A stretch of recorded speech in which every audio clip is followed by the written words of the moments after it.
গণেশ কানোরিয়া ছুরিটা শোকেসের বাইরে বের করে বললেন, ये देखिए এর হাতলে ফার্সি ভাষায় একটা শব্দ লেখা আছে, বাবর, অর্থাৎ সম্রাট বাবরের নাম।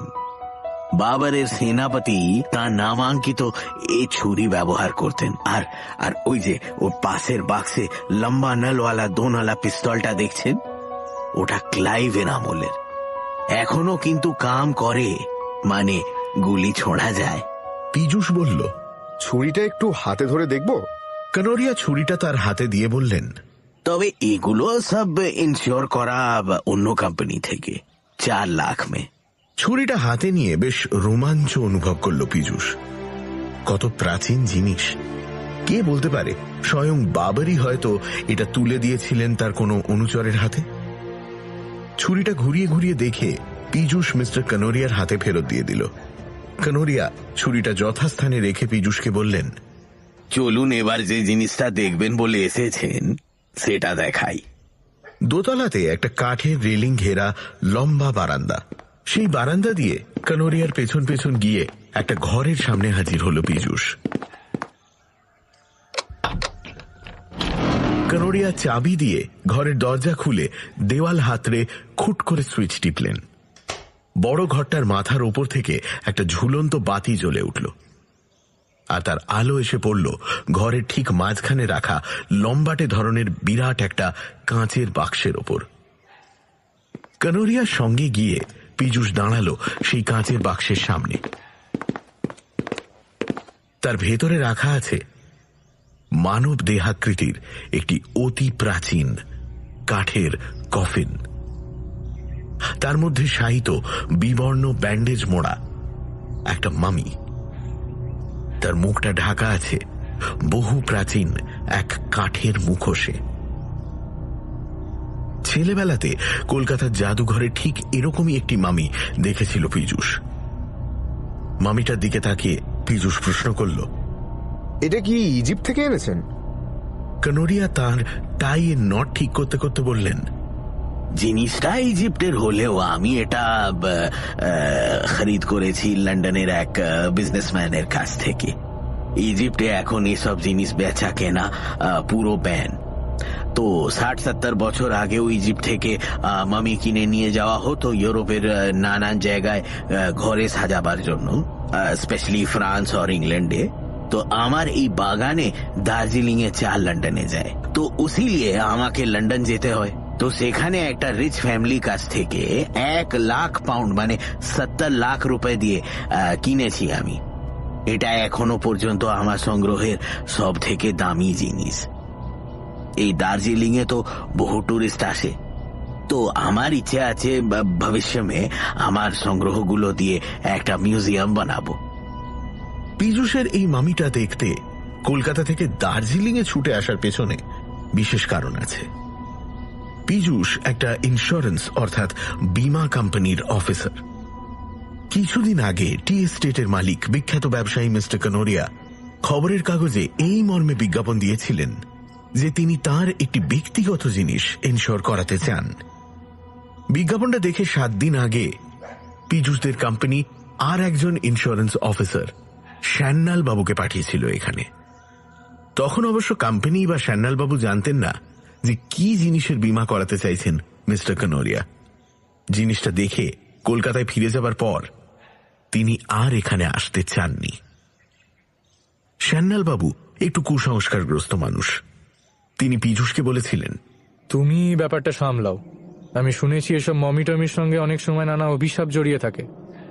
যারা এসব জিনিস নিয়ে কাজ করে তাদের অনেক ক্ষতি হয়। ছেলেপুলে নিয়ে ঘর করি, শেষে কোথা থেকে কি হয়ে যাবে। আর তাছাড়া কি জানতে চেয়েছিল পীযূষ। তার প্রশ্ন শুনে শ্যান্নাল বাবু বললেন, আমাকে নিয়ে তো কানোরিয়া মমিটার ঘরে ঢুকলো। মমিটার সামনে দাঁড়িয়ে কথা বলছি, এমন সময় একটা ফোন এলো কানোরিয়ার। কলটা রিসিভ করার জন্য আমাকে ঘরে রেখে বাইরে গেলেন তিনি। একলা ঘরে আমি। তুমি হয়তো বিশ্বাস করবে না ভাই, আমি দেখলাম মমিটা নড়ে উঠল। একবার নয়, পর পর 2 বার। কানোরিয়াকে কিছু না বললেও সেটা দেখেই সঙ্গে সঙ্গে ঘরের বাইরে বেরিয়ে এসেছিলাম। শ্যান্নাল বাবুর কথা শুনে পীযূষ হেসে বলেছিল, ঠিক আছে, আপনাকে যেতে হবে না। আমি সামাল দিচ্ছি ব্যাপারটা। বলেছিল তার পেছনে কারণ আছে। দামি জিনিস বিমা করালে তার জন্য মোটা অঙ্কের প্রিমিয়াম বা টাকা দিতে হবে কানোরিয়াকে, আর তার থেকে কমিশন বাবদ বেশ ভালো রকম টাকা পাবে পীযূষও। তাদের কোম্পানি ব্যাপারটা নিয়ে আগ্রহী, যদিও ইতিপূর্বে এ ধরনের কোনো জিনিসের বিমা করায়নি কোম্পানি। এইসব জিনিসের মূল্য নির্ধারণের জন্য বিশেষজ্ঞের প্রয়োজন হয়, তবে মামি তো আর ঘরবাড়ি সোনা জহরত নয়, তাই তার মূল্য নির্ধারণের জন্য লোক কোথায় পাওয়া যাবে সে ব্যাপারে খোঁজ চালাচ্ছে পীযূষের কোম্পানি। মামিটার দিকে তাকিয়ে সান্যালবাবুর কথাটা আবার মনে পড়ল পীযূষের। আমি দেখলাম মমিটা নড়ে উঠল, একবার নয়, পর পর দুবার। কথাটা মনে পড়তেই মনে মনে আরো একবার হাসল পীযূষ। তারপর আরো ভালো করে সেটা দেখার জন্য কাঁচের আধারের ওপর ঝুঁকে পড়ল। কানোরিয়া বললেন, अब ये चीज কিন্তু আমি আপনাকে খুলে দেখাতে পারবো না, কারণ আপনি হয়তো জানেন এসব জিনিস খোলা বাতাসে থাকলে সব ব্যাকটেরিয়ার কারণে নষ্ট হয়ে যাওয়ার একটা সম্ভাবনা থাকে, তো সিল করা কাঁচের বাক্সর ভেতরেই রাখতে হয়। মামিটাকে ওপর ওপর দেখে পীযূষ আবার সোজা হয়ে দাঁড়াল। কানোরিয়া বললেন, এবার বলুন, আপনার কোম্পানি কি বিমা করবে ওটা? 10 সাল বিমার জন্য আমি এককালীন 2 লাখ টাকা দেব। পীযূষ বলল, আমার কোম্পানি ব্যাপারটা নিয়ে আগ্রহী, কিন্তু মমিটার মূল্য নির্ধারণের জন্য আমাদের একজন বিশেষজ্ঞের প্রয়োজন। আমাদের একটু সময় দিতে হবে, অন্তত সপ্তাহখানেক।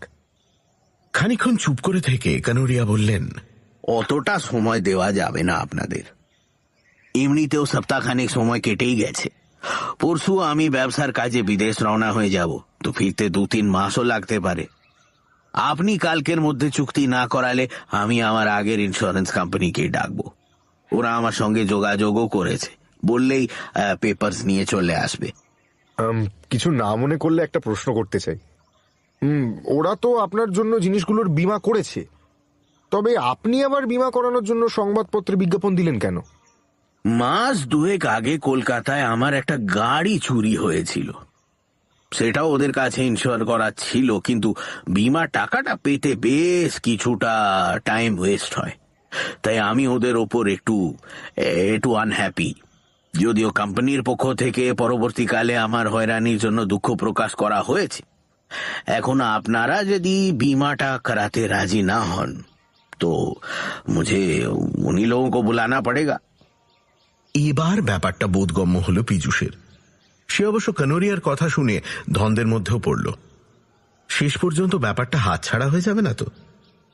কোম্পানি অবশ্য তাকে বলে রেখেছে যে ব্যাপারটা বিশ্বাসযোগ্য মনে হলে বীমার চুক্তিটা সে করতেই পারে, তাই সঙ্গে করে চুক্তিপত্র নিয়েও এসেছে পীযূষ। সে একটু ভেবে নিয়ে বলল, ঠিক আছে, কাল সকাল পর্যন্ত আমাকে সময় দিন। আপাতত কাছাকাছি একটা হোটেলের ঠিকানা দিন যেখানে রাতে থাকতে পারি। কানোরিয়া হেসে বললেন, আরে হোটেল কা ক্যা জরুরত হ্যায়, এই দোতলায় আমার একটা গেস্ট রুম আছে, সেখানে রাতে থেকে যান। তবে খাবারটা এ বাড়িতে ছেড়ে কিছু দূরে একটা হোটেল আছে, সেখান থেকে খেয়ে আসতে হবে, কারণ বাংলোর কেয়ারটেকার দারওয়ান ওদের সবাইকে আমি 2 দিনের জন্য ছুটি দিয়ে দিয়েছি। পুরা সাল তো ওরা এই বাড়িটা ম্যানেজ করে, কাজেই আমি যখন এখানে আসি তখন ওদের ছুটি দিয়ে দিই। উত্তরে পীযূষ বলল, ঠিক আছে, আমার কোনো আপত্তি নেই। কানোরিয়া এরপর দোতলারই একটি ঘরে নিয়ে গেল তাকে। বেশ ছিমছাম সাজানো ঘর। জানলা খুলতেই পীযূষের চোখে পড়ল চারপাশে ছোট বড় পাহাড় শ্রেণী, তার উপর মেঘ ভাসছে। বেলা দুপুর হলেও সূর্যের আলো একটু ম্লান। পাহাড়ে অবশ্য মেঘ রৌদ্রের খেলা চলে সব সময়। আকাশের দিকে তাকিয়ে কানোরিয়া বললেন, বারিশ হোনে ওয়ালা হ্যায় লাগতা হ্যায়। আমার একটা কাজ আছে, বৃষ্টি নামার আগে সেটা করতে হবে। সন্ধ্যার আগেই ফিরবো, বাড়িতে আর কেউ নেই। আপনি বাইরে গেলে ও সদর দরওয়াজা একটা চাবি সমেত তালা ঝুলছে, সেটা দিয়ে বেরোবেন, ঠিক আছে? যদিও এখানে চোর ডাকাতের তেমন কোনো প্রবলেম নেই, উতনা ভি চিন্তা কা কোই বাত নেই হ্যায়।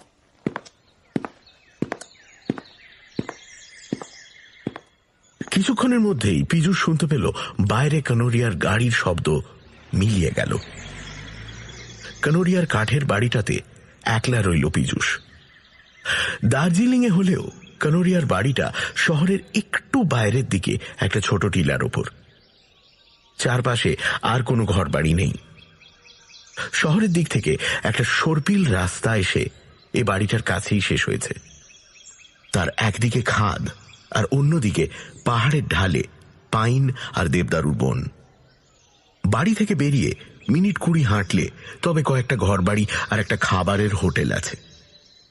ভাড়া গাড়ি করে এখানে আসার পথে সেগুলো চোখে পড়েছিল পীযূষের। ঘর ছেড়ে বাইরের কাঠের রেলিং ঘেরা বারান্দাতে এসে দাঁড়ালো পীযূষ। কিছুটা দূরে সেই মামির ঘরটা। অফিসের শ্যান্নালবাবুর কথাটা ভেবে পীযূষ আরো একবার মনে মনে হাসল। চারপাশে এমন নির্জন পরিবেশ, বাড়িটাতেও কোনো লোক নেই। এই পরিবেশে মামিটার সঙ্গে একলা এ বাড়িতে কিছুতেই থাকতেন না শ্যান্নালবাবু। এই অবস্থায় থাকতে হলে নিশ্চয়ই হার্ট ফেল করতেন তিনি। বারান্দার রেলিং ধরে দাঁড়িয়ে পীযূষ এরপর ভাবতে লাগল তার কি করা উচিত। বীমাটা কি সে করিয়ে নেবে? কিছুক্ষণের মধ্যেই পীযূষের চোখের সামনে বাইরের পরিবেশটা কেমন যেন দ্রুত বদলাতে শুরু করল। পাইন বনের মাথার ওপর ভেসে বেড়ানো সাদা তুলোর মতো মেঘগুলো জমাট বাঁধতে শুরু করল। অন্ধকার নামতে শুরু করল চারদিকে। কনকনে ঠান্ডা বাতাসের ঝাপটা এসে লাগলো পীযূষের গায়ে। দুলতে শুরু করল পাইন গাছের মাথাগুলো। ঝড়ের পূর্বাভাস। বারান্দায় আর দাঁড়িয়ে থাকা সমীচীন হবে না মনে করে নিজের ঘরে গিয়ে ঢুকল পীযূষ। আর তারপরেই শুরু হল প্রচণ্ড দুর্যোগ। প্রথমে শো শো শব্দে প্রচণ্ড বাতাস বইতে লাগলো, আর তারপর তা মারাত্মক ঝড়ের রূপ নিল। থরথর করে কাঁপতে লাগলো কাঠের বাড়িটা।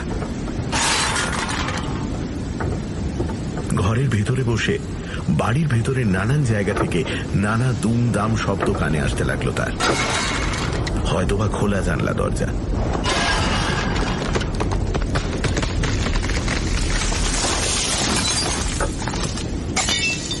বাইরে কোথায় যেন মড়মড় শব্দে একটা গাছ ভেঙে পড়ল।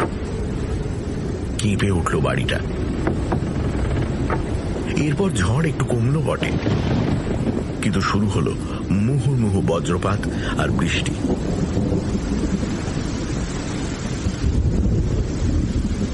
পীযূষের ঘরের ভেতর যে বাতি জ্বলছিল সেটা হঠাৎ নিভে গেল। সম্ভবত কারেন্ট চলে গেল। বাজ পড়ার শব্দে থরথর করে কেঁপে উঠতে লাগলো বাড়িটা। এবার একটু ভয় পেয়ে গেল পীযূষ। না, অন্য কিছুর ভয় নয়। সে ভাবতে লাগলো কাঠের এই বাড়িটা ধসে পড়বে না তো।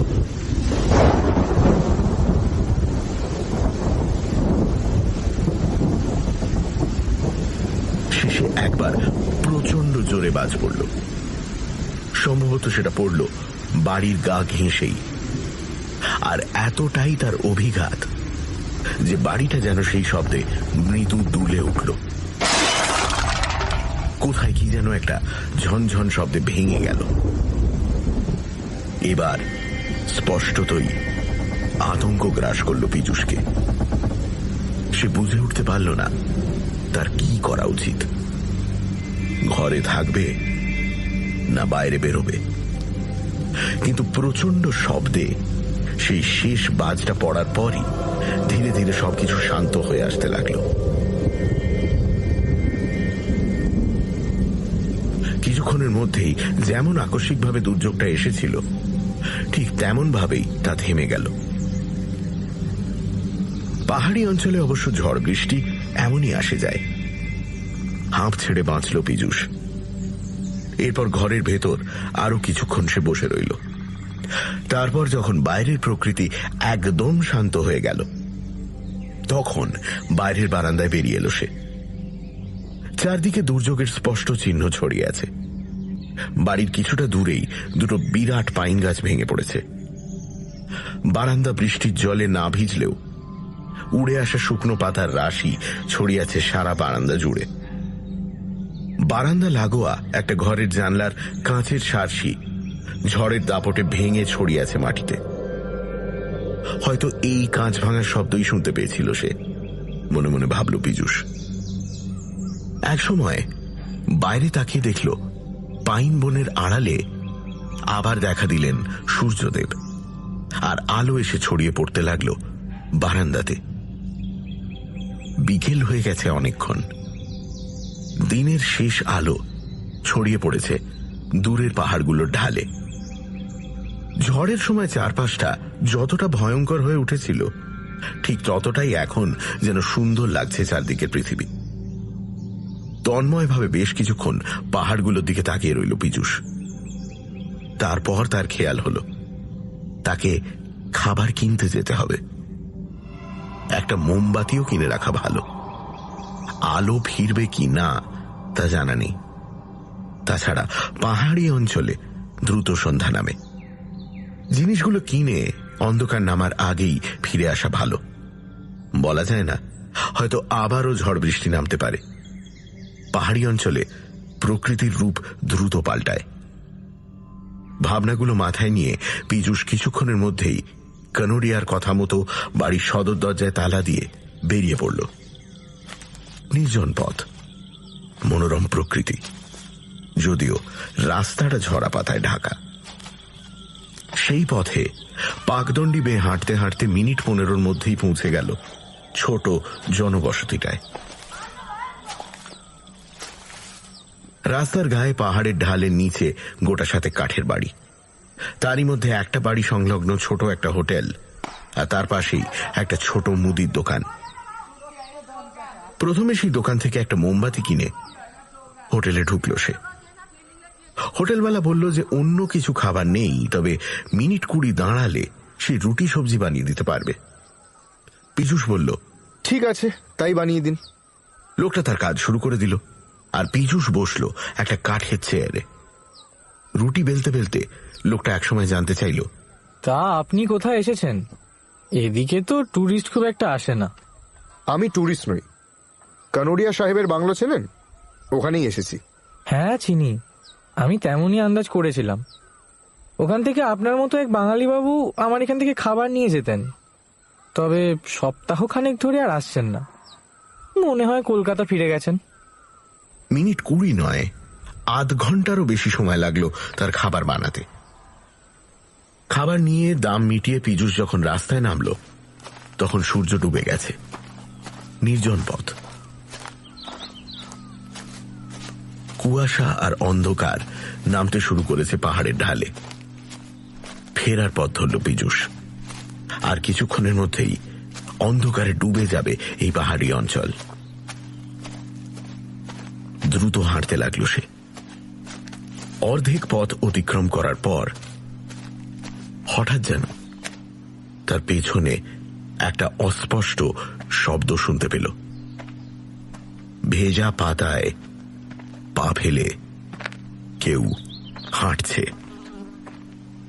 কেউ তাকে অনুসরণ করছে কি? কথাটা মনে হতেই ঘুরে দাঁড়ালো পীযূষ।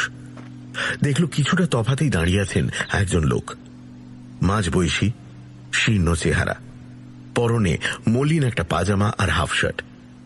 এই ঠান্ডাতেও তার পরনে কোনো শীতবস্ত্র নেই। পীযূষ ফিরে দাঁড়াতেই লোকটা প্রশ্ন করল, আপনি বাঙালি? হ্যাঁ, আপনি?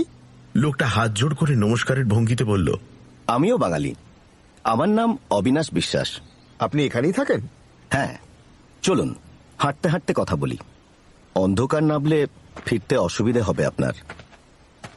কি ঝড়টাই না হলো। তবে ঝড়টা দরকার ছিল, কিন্তু আবার যদি ঝড় বৃষ্টি শুরু হয়। আবার হাঁটতে শুরু করলো পীযূষ। আর তার কিছুটা পিছনে সেই লোকটা। একটু এগোবার পরেই লোকটা বলল, আপনি তো বীমা কোম্পানির লোক, তাই না? প্রশ্নটা শুনে অবাক হয়ে গেল পীযূষ। সে তো নিজের পরিচয় দেয়নি লোকটাকে। হাঁটতে হাঁটতেই বিস্ময়ে পিছনে তাকিয়ে পীযূষ জানতে চাইল, আপনি জানলেন কিভাবে? আমি জানি, আমি তো কানোরিয়া সাহেবের কাছেই কাজ করি। কানোরিয়া সাহেবের নানা ব্যবসা আছে। হাওড়াতে একটা কাপড়ের ফ্যাক্টরিও আছে, সেখানে কেরানির কাজ করতাম। সাহেব আমাকে এখানে নিয়ে এসেছেন। ব্যাপারটা এবার বোধগম্য হলো পীযূষের। লোকটা হাঁটতে হাঁটতেই বলল, হোটেলে খাবার কিনতে গিয়েছিলেন নিশ্চয়ই? আমিও ওইখানেই খেতে যেতাম। হ্যাঁ, হোটেলের লোকটা বলছিল বটে যে একজন বাঙালি খেতে যেত ওখানে। বাড়িতে কে কে আছে আপনার? মা, বাবা, ভাই বোন সবাই আছেন। বাহ, আমারও সবাই আছে, স্ত্রী, বাচ্চা কাচ্চা।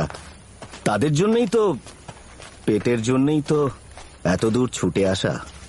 দ্রুত অন্ধকার নামতে শুরু করেছে, তবে বাড়িটার বেশ কাছাকাছি পৌঁছে গেছে পীযূষ। কিছুক্ষণ হাঁটার পর লোকটা বলল, আমি জানি আপনি কেন এখানে এসেছেন, ওই মমিটার বীমা করাতে। লোকটা তবে সব খবরই রাখে।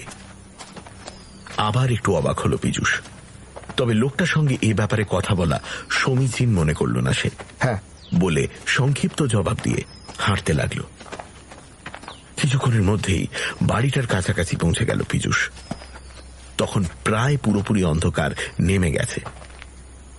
ঠিক সেই সময় পেছন থেকে লোকটা বলল, আমি এবার যাই, তবে যাবার আগে আপনার ভালোর জন্য একটা কথা বলে যাই। এবার পীযূষ ঘুরে দাঁড়ালো। তার কয়েক হাত তফাতেই আবছায়ার মতো দাঁড়িয়ে আছে লোকটা। পীযূষকে অবাক করে দিয়ে সে বলল, আজ রাতেই মমিটাকে একবার ভালো করে দেখবেন, তারপর যা সিদ্ধান্ত নেবার তা নেবেন। মানে? বললাম তো, কানোরিয়া সাহেবকে বলবেন মমিটা আজ রাতেই একবার দেখাতে, তারপর যা সিদ্ধান্ত নেবার তা নেবেন। আপনার ভালোর জন্যই কথাগুলো বললাম। পীযূষকে আর কোনো কথা বলার সুযোগ না দিয়ে অন্ধকারের মধ্যে যেন মিলিয়েই গেল লোকটা। অদ্ভুত লোক তো, এই কথা কেন বলে গেল? আর এই কথাটা বলার জন্যই কি গায়ে পড়ে আলাপ করতে এলো সে? ব্যাপারটা বোধগম্য হল না পীযূষের। লোকটার কথা ভাবতে ভাবতে বাড়ির দিকে এগোল সে। কারেন্ট এখনো আসেনি। অন্ধকারে ভূতের মতো দাঁড়িয়ে আছে কাঠের বাড়িটা।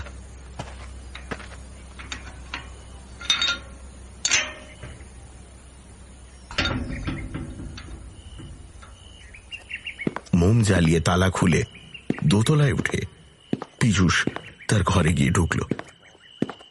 কানোরিয়া তখনও ফেরেননি।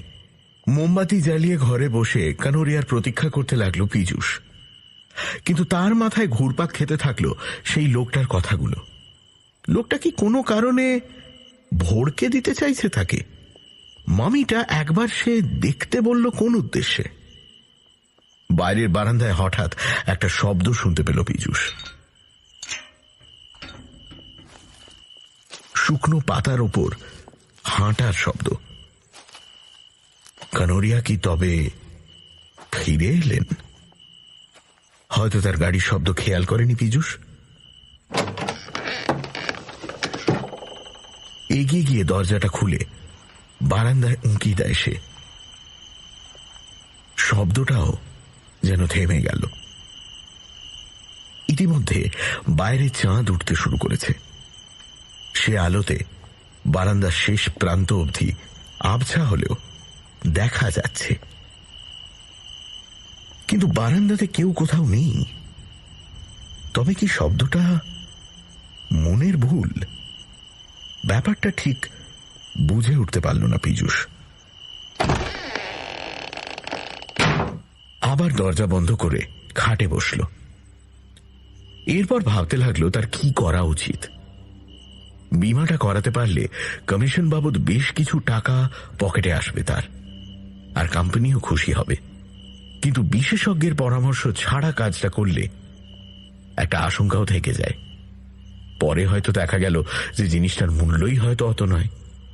তখন কোম্পানির কোনো আর্থিক ক্ষতি হলে তার দায় নিতে হবে পীযূষকে।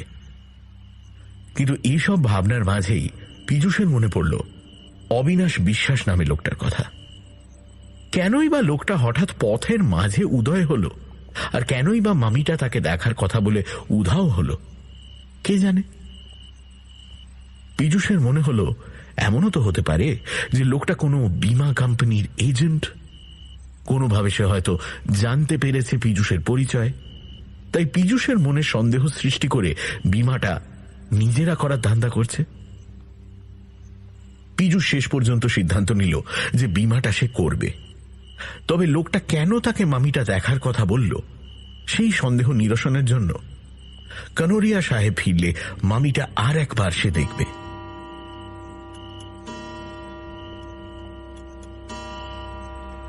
সন্ধে 7টা নাগাদ খাওয়া সেরে নিল পীযূষ, আর তারপরেই সে শুনতে পেল কানোরিয়ার গাড়ির শব্দ।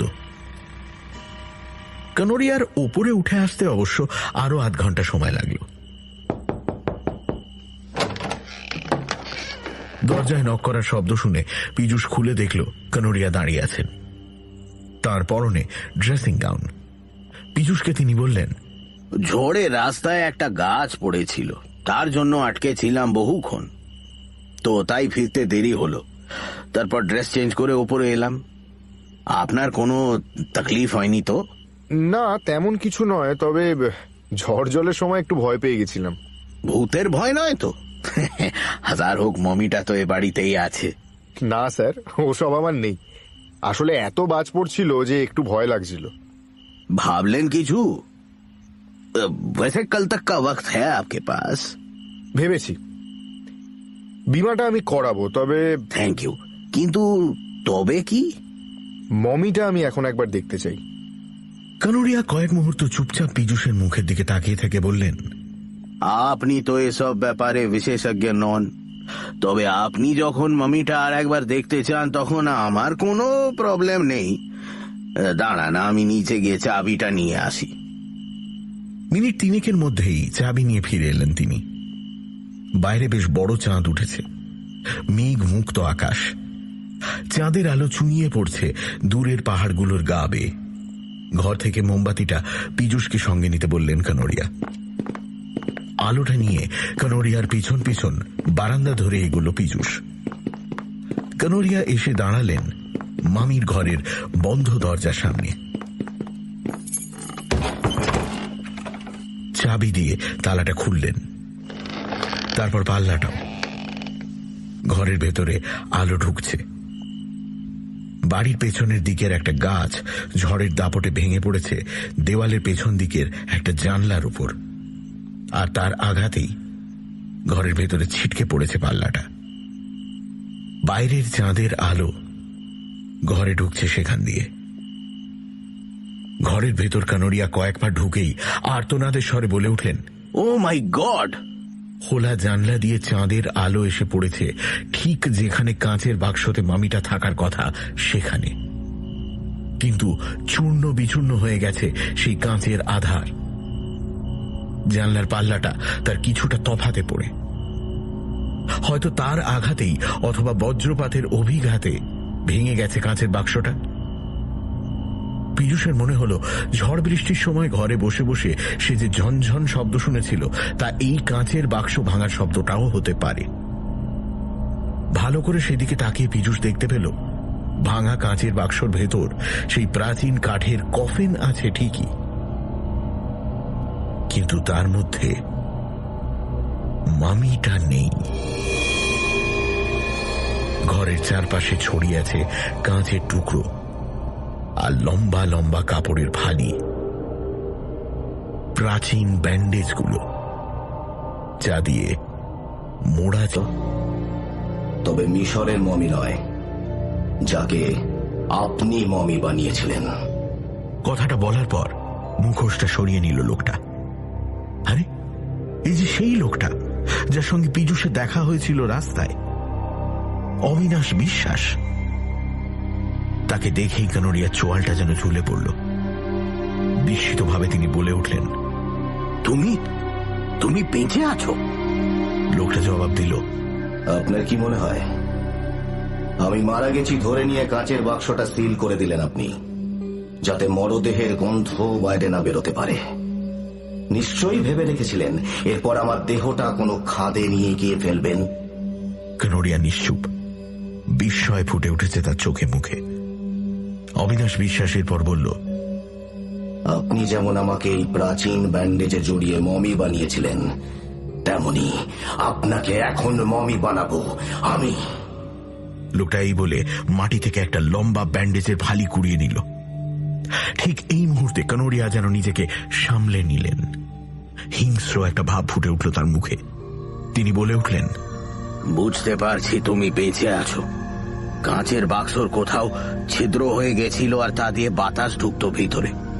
কিন্তু তুমি আর এই বিমার দালাল যদি ভেবে থাকো যে দুজনে মিলে আমাকে ফাঁসাবে, তো বহুত গলত সমঝে তুম দোনো। তোমাদের দুজনের দেহই পড়ে থাকবে এখানকার কোনো খাদে। কেউ কোনোদিন তোমাদের খুঁজে পাবে না।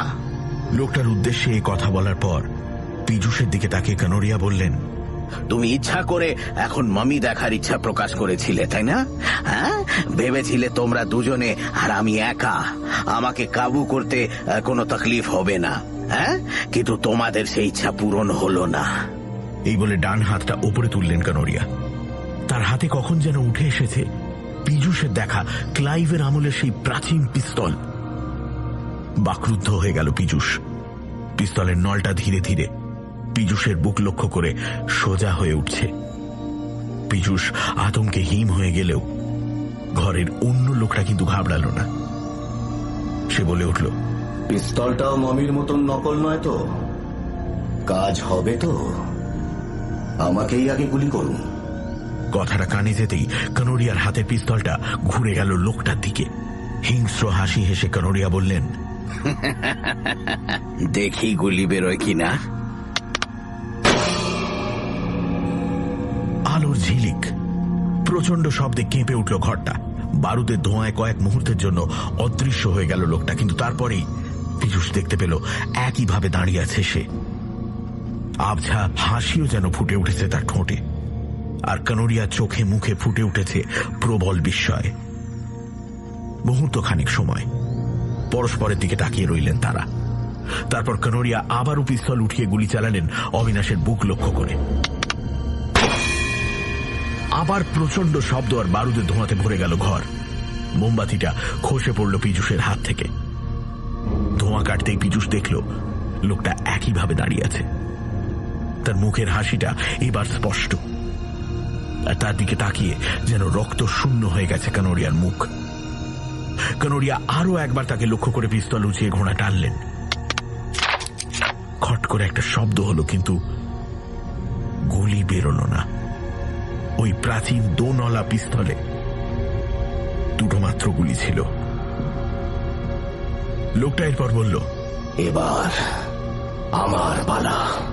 সে এক পা করে এগোতে লাগলো কানোরিয়ার দিকে। কানোরিয়া কিন্তু কোনো প্রতিরোধ করার চেষ্টা করলেন না। তার হাত থেকে পিস্তলটা মাটিতে খসে পড়ল। প্রচন্ড আতঙ্কে বিস্ফারিত চোখে লোকটার দিকে তাকিয়ে কাঁপতে শুরু করলেন তিনি। লোকটা যখন একদম কাছে চলে এলো, তখন কাটা কলা গাছের মতো মাটিতে পড়ে গেলেন তিনি। অবিনাশ বিশ্বাস নামের লোকটা এরপর মাটিতে বসে ব্যান্ডেজের কাপড়গুলো কানোরিয়ার মুখে মাথায় জড়াতে শুরু করল।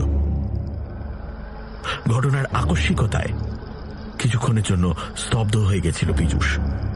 হুঁশ ফিরতেই সে লোকটার উদ্দেশ্যে বলল, কানোরিয়া সাহেব কি মারা গেছেন? আরে ও কি করছেন আপনি? অবিনাশ বিশ্বাস জবাব দিল, অজ্ঞান হয়ে গেছে। আমি জীবন্ত মমি বানাচ্ছি, যেমন ও আমাকে বানিয়েছিল। আমাকে বাধা দেবেন না। লোকটা আপনারও ক্ষতি করতে চেয়েছিল। তাড়াতাড়ি কাজটা সেরে আপনাকে বাস স্ট্যান্ডে পৌঁছে দেব। এখানে থাকলে আপনি বিপদে পড়তে পারেন। পীযূষ আর তার কাজে বাধা দিল না। খুব দ্রুত লোকটা নিজের কাজ সম্পন্ন করল। কানোরিয়ার দেহটা ঠিক যেন একটা প্রাচীন মামির মতোই লাগছে। লোকটা কাপড় জড়ানো কানোরিয়ার সংজ্ঞাহীন দেহটা পাঁজা কোলা করে তুলে সেই কাঠের কফিনের মধ্যে শুইয়ে দিল। মুখোশটাও পরিয়ে দিল তার মুখে। তারপর পীযূষকে বলল, আপনার ঘর থেকে জিনিসপত্র নিয়ে নিন। আপনার এখানে আসার কোনো চিহ্ন যেন না থাকে।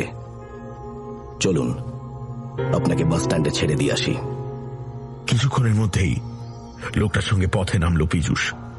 বেশ কিছুক্ষণ নিশ্চুপভাবে চলার পর লোকটা বলল, সামান্য কটা টাকার জন্য লোকটার কথায় মমি সেজেছিলাম। তবে লোকটা যে বীমা কোম্পানিকে ঠকাবার জন্য আমাকে মমি সাজিয়েছিল, তখন আমি তা জানতাম না। কিন্তু কিছুক্ষণ পরেই আমার দম বন্ধ হয়ে আসতে লাগলো। আর তা বুঝেও নির্দয় লোকটা আমাকে বাক্সের বাইরে বের করলো না। এর আগে যখন আপনাদের আরেকজন লোক এসে কাঁচের বাক্সের সামনে দাঁড়িয়েছিল, তখন আমি ছটফট করছি। আর তারপর তো আমি মরে গেছি ধরে নিয়ে কানোরিয়া বাক্সটাই সিল করে দিলেন, মরদেহের দুর্গন্ধ যাতে না বেরোয় সেই জন্য।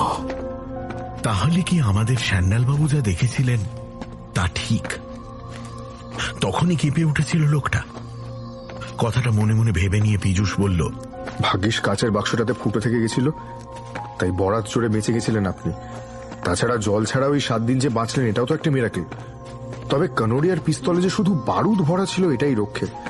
শেষ মুহূর্তে ও শয়তান লোকটা আমাদের ভয় দেখাতে চেয়েছিল। দীর্ঘক্ষণ কোনো জবাব দিল না লোকটা। আধ ঘন্টা নির্জন পাকদণ্ডী বেয়ে নিশ্চুপভাবে চলার পর কিছুটা দূরে আলো দেখা গেল। লোকটা সেই আলো দেখিয়ে বলল, ওই যে বাস স্ট্যান্ড। রাত বেশি হয়নি, ওখান থেকে দার্জিলিং শহরে যাবার বাস পেয়ে যাবেন। তবে যাবার আগে দুটো কথা বলে যাই আপনাকে। কি? কাঁচের বাক্সটা সিল করে দেওয়ার পর ওতে কোনো ছিদ্র ছিল না, আর কানোরিয়ার পিস্তলটা ক্লাইভের আমলের হলেও ওটা সত্যি এখনো কর্মক্ষম। ওতে গুলিও ছিল। হঠাৎ যেন বাতাসে মিলিয়ে গেল লোকটা।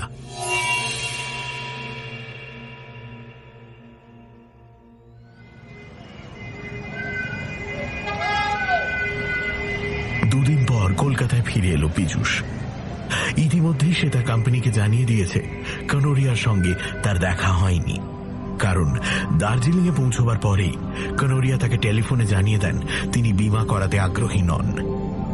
অবশ্য এই মিথ্যে বলার জন্য পীযূষের বীমা কোম্পানির কাছে ধরা পড়ার ভয় নেই, কারণ ইতিমধ্যেই সংবাদপত্রে একটা খবর প্রকাশিত হয়েছে। বিখ্যাত ব্যবসায়ী অখিলেশ কানোরিয়াকে বাকশক্তিহীন ও পক্ষাঘাতগ্রস্ত অবস্থায় তার দার্জিলিংয়ের বাংলো থেকে উদ্ধার করা হয়েছে। অদ্ভুতভাবে মামির মতো কাপড় গায়ে জড়িয়ে একটি প্রাচীন মামির বাক্সে শুয়েছিলেন তিনি। তবে সে ঘরে আরো একটা পচা গলা মৃতদেহ পাওয়া গেছে। তার বুকে বুলেটের ক্ষতচিহ্ন রয়েছে। এছাড়া সে ঘরের ভেতর থেকে কানোরিয়ার সংগ্রহের একটি প্রাচীন পিস্তলও মিলেছে।